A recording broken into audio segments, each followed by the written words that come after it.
Do you have any question?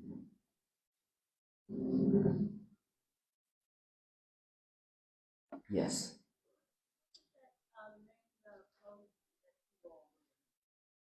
The rope.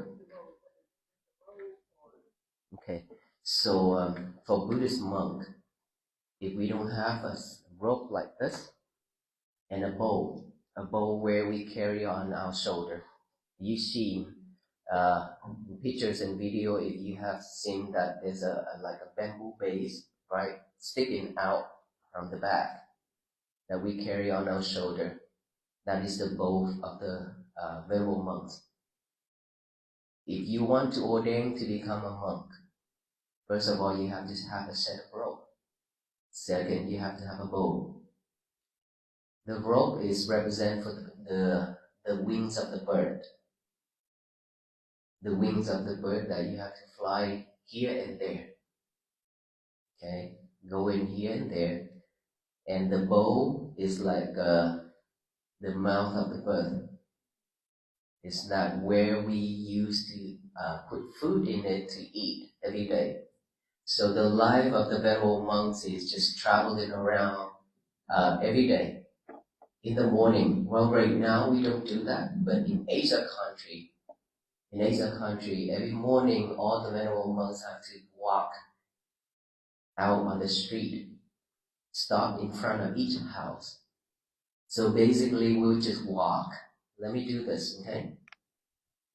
Ajahn, can someone just do it, please? Pretend like you are walking with the butt in front of them. No. So he just walked like that, and he just looked straight to the front where he walked. The house either on the left or on the right side.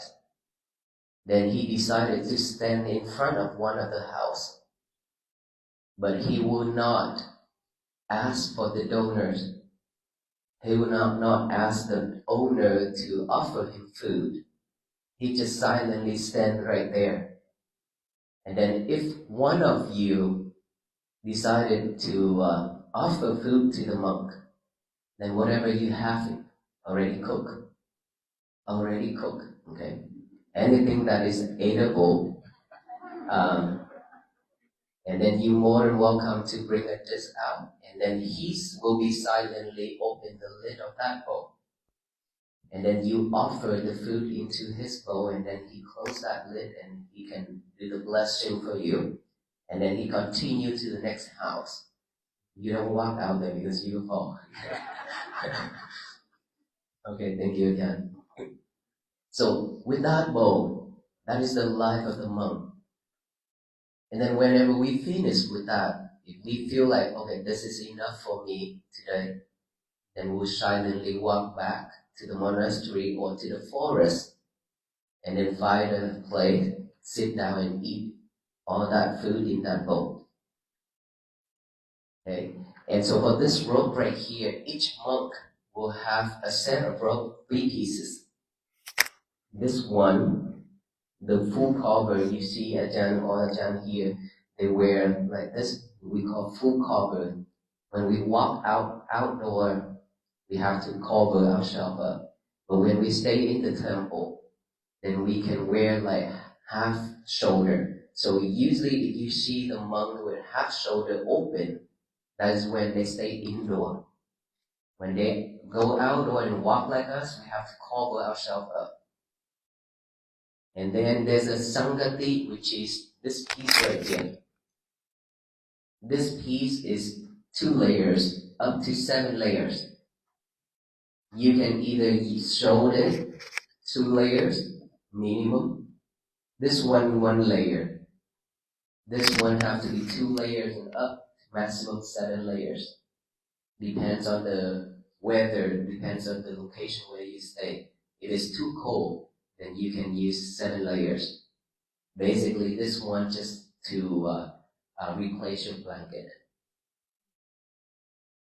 And then inside, there's 1 more pieces to cover inside. So that's 3 pieces. Each monk will have to have these. Without these, and without the ceremony in front of all the venerable monks, that person cannot become a monk. Even if you shake your head, even if you put on this robe, you can buy anywhere, and then you just buy the bowl, but you're still not going to be a monk.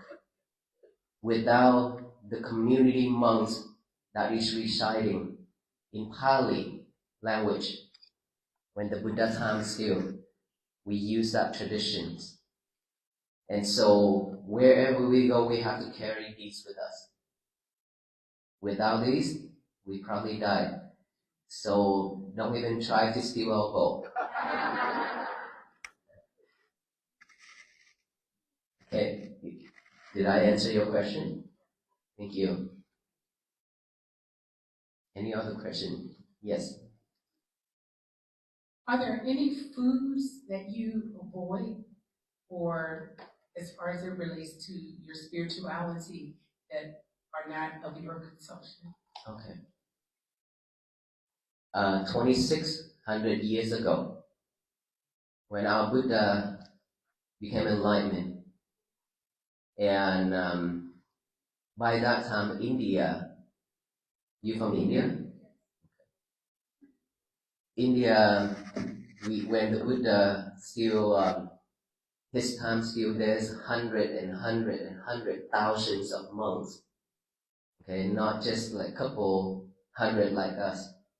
And so every morning, when the Buddha and the venerable monks decide to go for alms round, when we carry our bowl to walk for food, that we call go for alms round, right?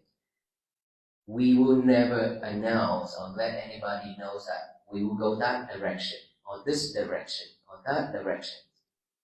And so in the morning, let's say yesterday we went for that direction already, so this morning we will change to this direction. Because the life of the people in India by that time is not that rich, except the kingdom place area, right?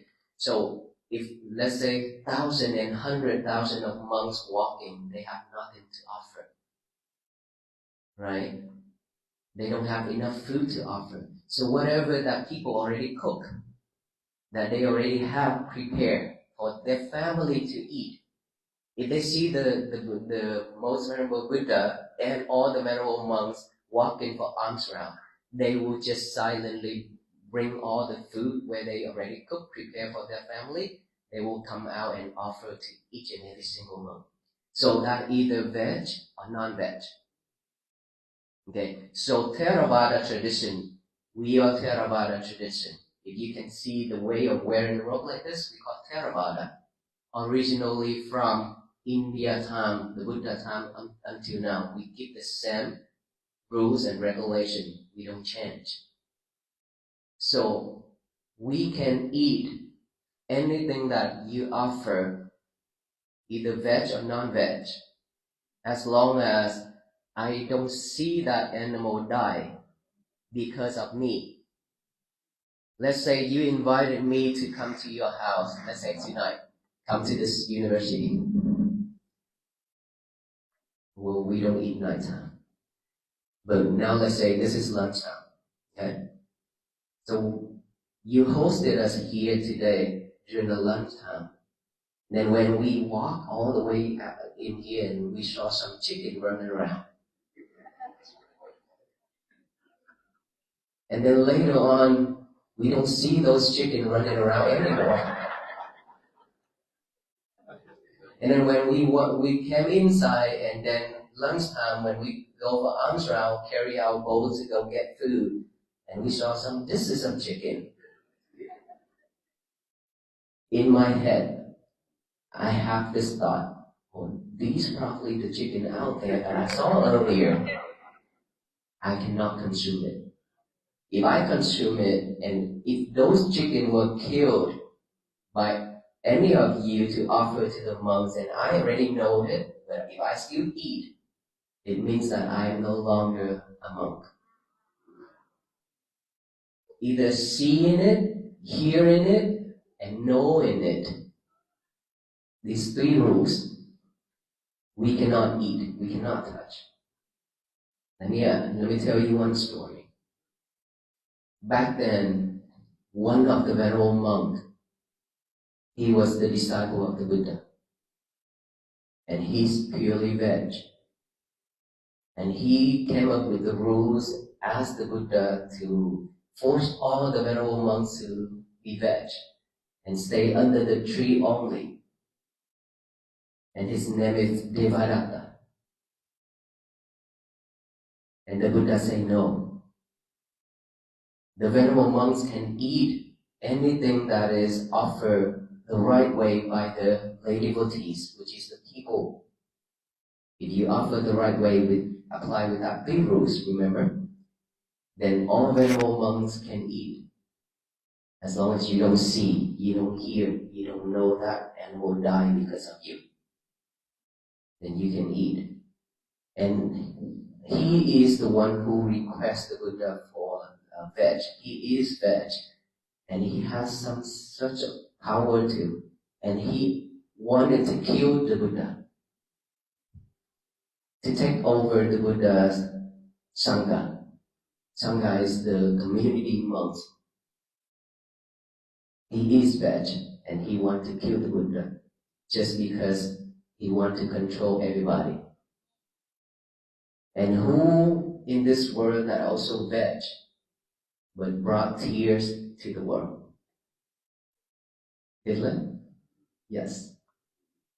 He is veg, right? So veg or non-veg is not the problem. This and this cannot tell who we are. Is that right? A lot of people, I saw it with my naked eyes. They came to me and see me and talk at the temple. Oh, venerable monks, I am veg for 33 years. And then when sit like that, when the mosquito fly come and then right in front of me. Something like that. So it really doesn't matter you're veg or non-veg. If you stuck with that veg, and you are attached to that veg, and you criticize the people who are non-veg, you are no better than anybody.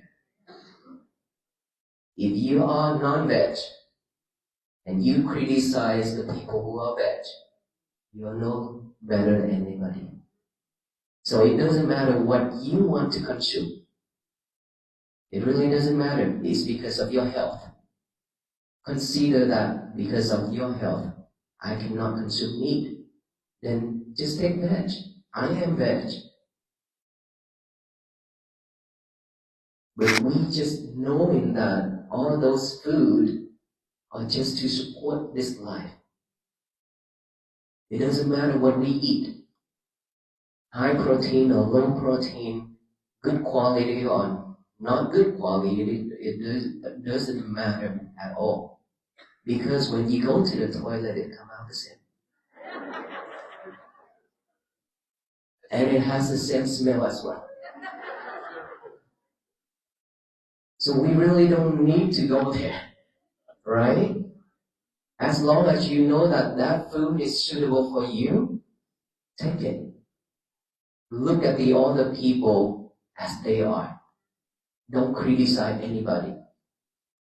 Now that we talk about food, same thing as practicing religions, faith. We are very, very grateful to have all the religions in this world, to serve all beings, right? And so whenever we think that our religion is better, the best, and we decided to criticize the other religions, that is when we are not better than anybody. Right? So is this the choice of every single one in this world? We have our own choice. We have our own mindset and the way of seeing things with our eyes. And so we can decide which one that we should follow is suitable for ourselves. Like me, when I stay in Vietnam, we always claim that we are Buddhists, but we are not. Most of the Vietnamese, we claim ourselves that we are Buddhists, but we are not. We just worship in our ancestors. I myself know in both Buddhists when I came to the United States in 1997. And I ordained after I graduated to become a monk. So it really doesn't matter what belief we are, what faith we follow. Just ask ourselves, does it help? If it helps you to be better, just go for it. Right? No one can stop us. Move on, move forward with that. Just like me, when I decided to do something, as long as I made a vow, I can also use a couple of years to fulfill that vow. Just like the projects that I made a vow to build. 7 years silently made the vow under the Bodhi tree at Bodh Gaya. 7 years, nobody knows. Then when the right time comes, I speak up. So we can be the same. As long as you know it's good for you, just do it. Benefit you, benefit the others. Remember that. Any other question? Yes.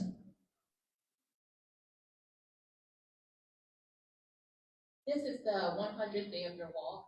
Have you learned anything new about yourself on these last 100 days? After 100 days, what did I learn about myself? I learned that I get sick easier. When we entered into Virginia gave us a cold front. And then after that, snows and ice. And it made me sick. And now that most of our venerable monks are sick as well. But we are not giving up.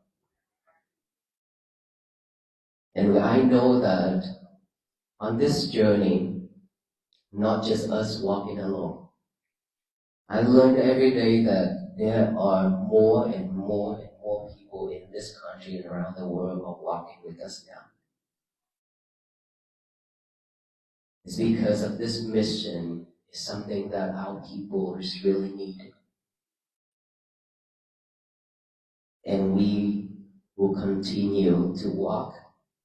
We're not giving up. And for me to learn more about myself by seeing all the children are coming out along the street, even though in the cold weather, it's really touched my heart because they are the future generations.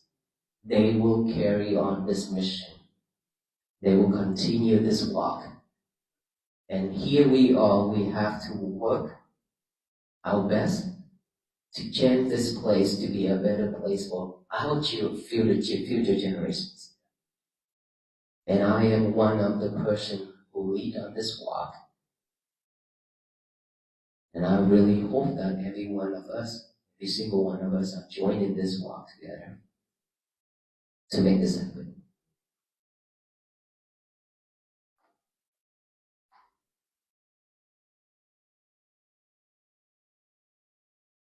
Any other question?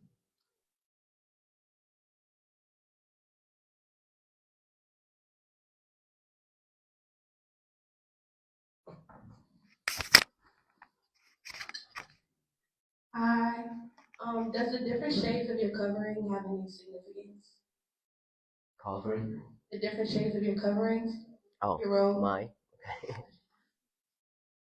In this group, if you see two of us, me and the venerable monks walk right behind me, we wear the same shade of robe, right? So this robe actually is different with this robe.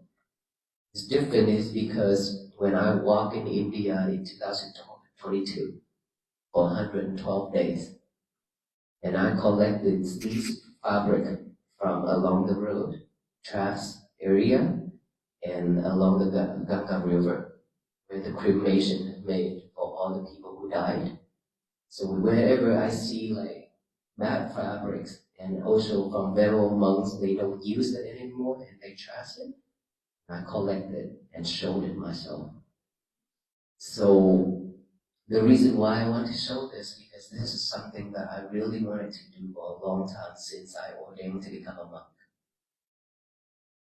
I want to live the way like this. And usually for this type of rope, we only use it when we practice in the forest. In the forest, we don't have any place other than just living under the trees, right? So we have to have something thick and good enough to cover ourselves from all kind of insects. And weather that he mentioned earlier, we have when it's cold, we have to have a better clothing. When it's hot, we also know what to wear during the hot weather, right?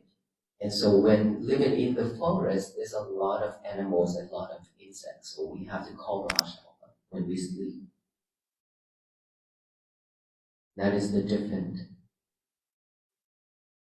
Yes, ma'am.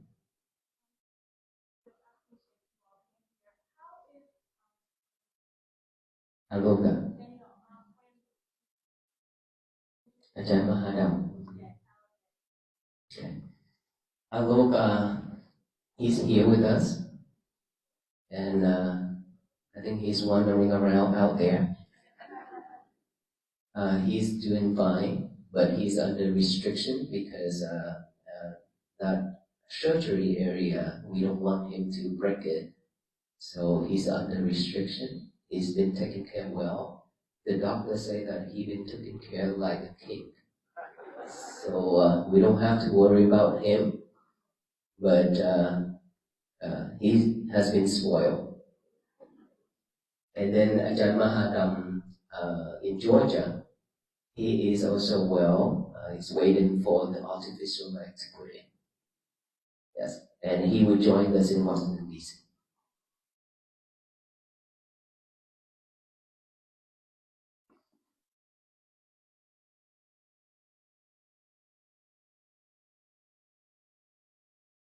Are you able to marry or have children? No, we are not allowed. That is why many times when we walk out there, female asks us to give a hug and shake hand and touch hand. We couldn't do it because it's not allowed.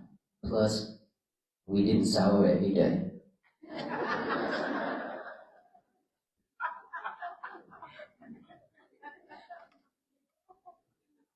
Hello, I want to say thank you so much for this walk. There are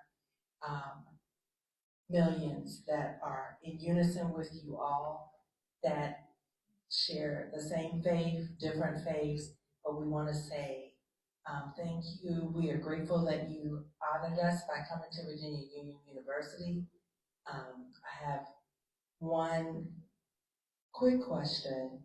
If there are any particular prayers that we might say in our daily to keep you covered, to keep you safe, to keep you healed, and to keep you strong between now and DC, please let us know what those are so that we can do that daily.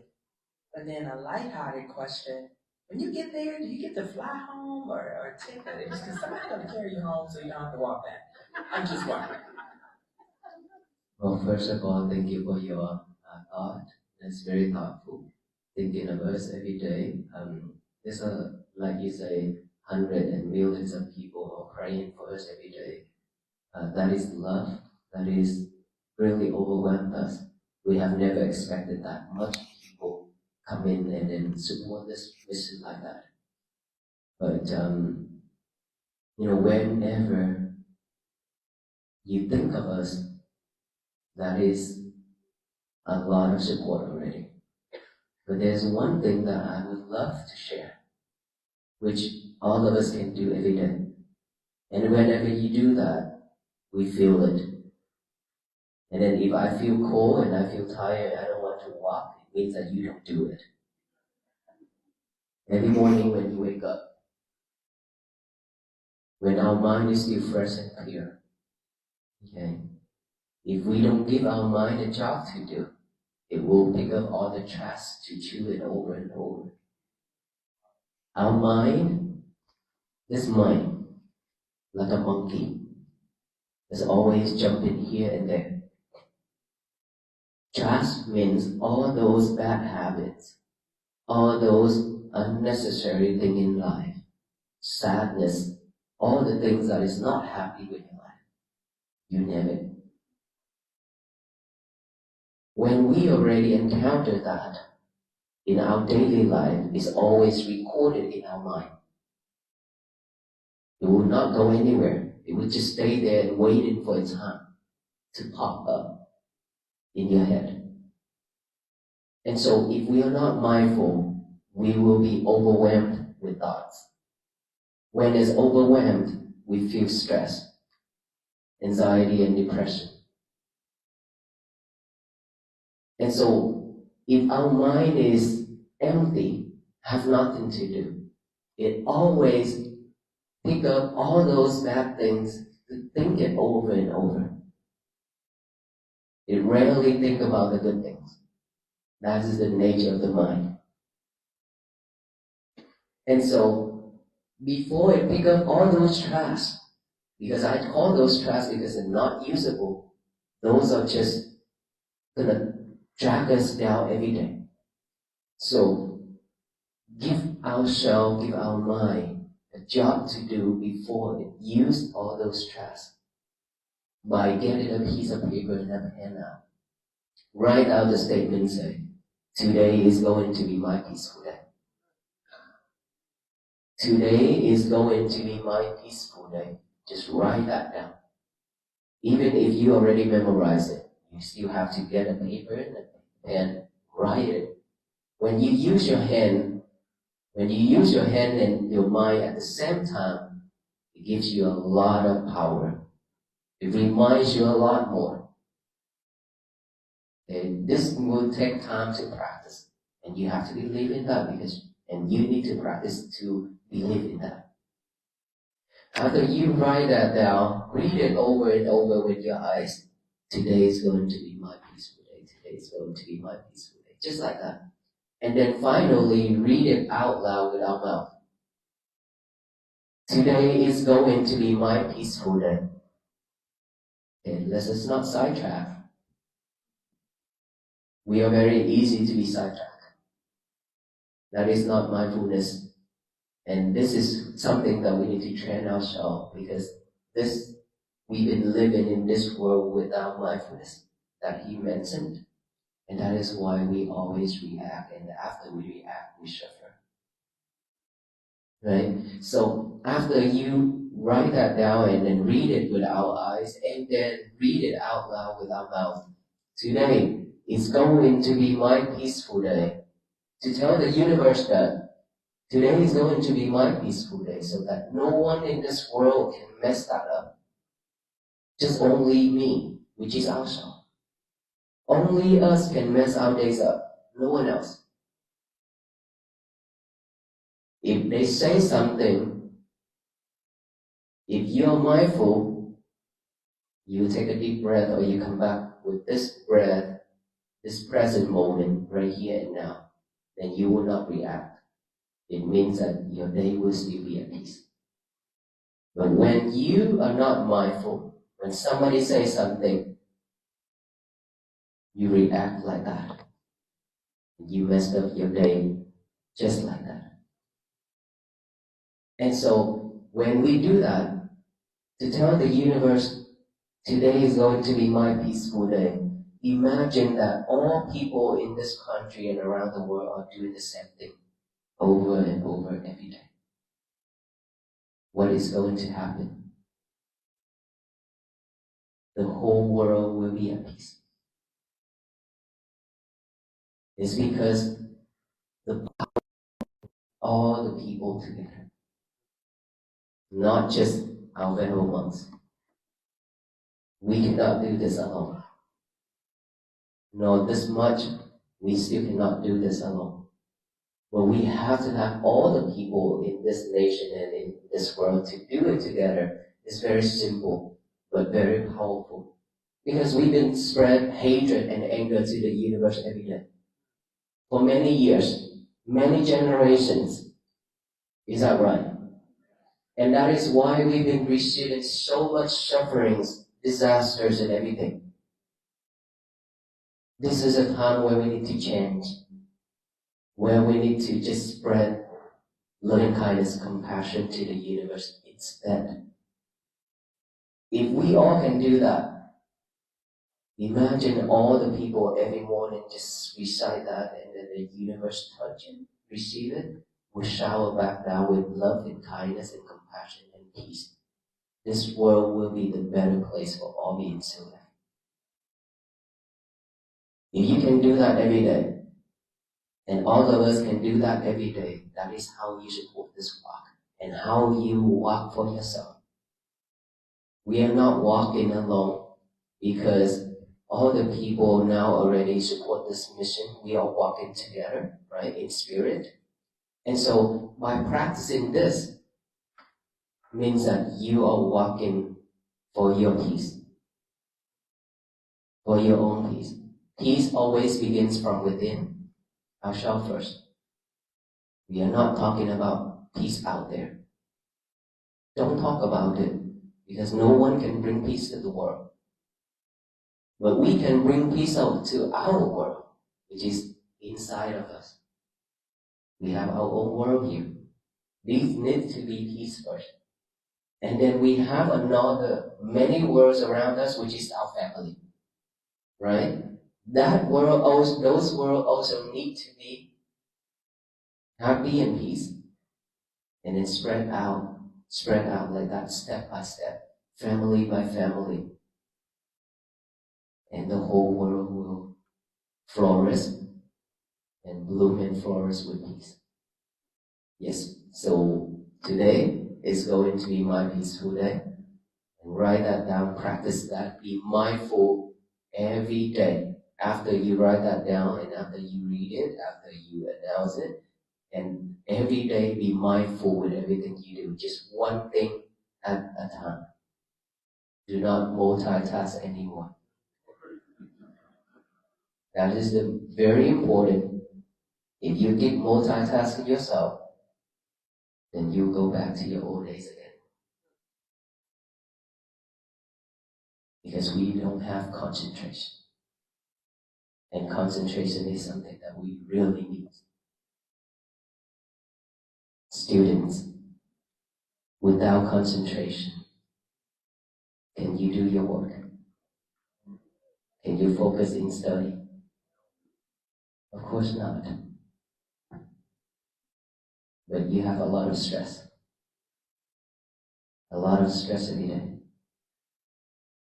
When you try hard to finish your schoolwork, try to achieve your goal, and yet you keep failing and failing, and you keep forcing yourself to practice, to do your work every day and stay up late at night, and then just end up with a bunch of stress. So concentration is something that our students really need. And concentration will not come without practicing mindfulness. So I hope that we will stop to practice the mindfulness meditation, which is the breathing in and out by the nostril. That has been with us for a long time. Alright, thank you. May you all be well, be happy, and be peaceful. Thank you so much for allowing us to stay in this building, this school, university for tonight. It's cold out there. So we are very grateful and thankful for all the support. Thank you so much.